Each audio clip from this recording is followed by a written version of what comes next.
Joining us now from Los Angeles is HBO boxing analyst Max Kellerman. Max, let's start with the making of Mayweather-Pacquiao. Is there a comparable precedent in the sport where the top two fighters circled each other for so long before finally getting together, or is this unique? It's not unique. The first thought, I think, is Lennox and Tyson. Lennox was older and yet still closer to his prime than Tyson, still on top, naturally larger, the better defensive fighter.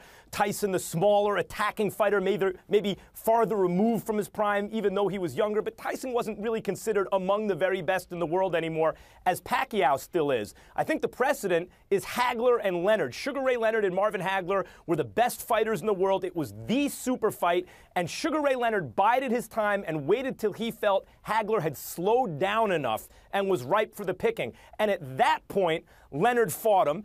5 or 6 years after the fight would have been the biggest it could have been when they were both at their best. And yet that factor was offset by the fact that there was pent-up demand that whole time for the fight. And so I think that was the biggest fight of Leonard's career, as this would be the biggest fight of Mayweather's career. Leonard's victory was a big upset. Mayweather is the favorite in this fight. Has the passage of time improved or diminished Pacquiao's chances of scoring the upset?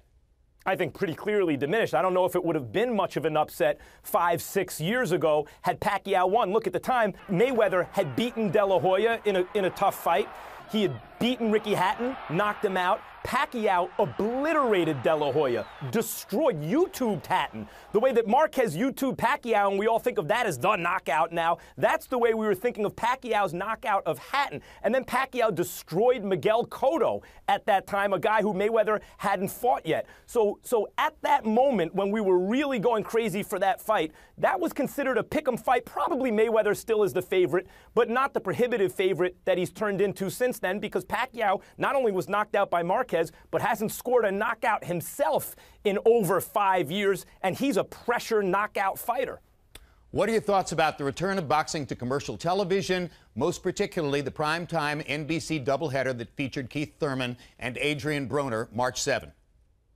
The history of broadcast in this country has always been it expands with boxing. We always hear the death of boxing, and boxing's being increasingly marginalized in this country, and that's true. It has been increasingly marginalized. But if you look at radio and then TV and then cable TV and the proliferation of channels and satellite TV and now the internet and social media, boxing is relatively cheap to produce and has proved since the beginning of broadcast to do a really good rating. And so it's great to see it back on broadcast TV in prime time. A rising tide lifts all boats, and I think that goes for the entire industry, and I'm happy to see it happen.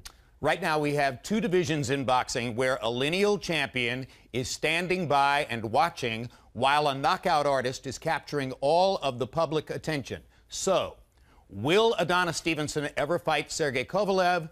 Will Miguel Cotto ever fight Gennady Golovkin? Well, Adonis Stevenson came up to us, Jim, a couple nights ago, and Bernard Hopkins, as we were ringside, and told us, believe me, I will fight Kovalev. They're in the same division. That will be each other's money fight. I think eventually we see that fight. I don't think Miguel Cotto has any plans, or his people have any plans to go anywhere near Triple G. It's a little bit unfair to Cotto, who's a small middleweight. He is the middleweight champ. Not unfair in the sense that he shouldn't fight Golovkin. He should if he stays at middleweight.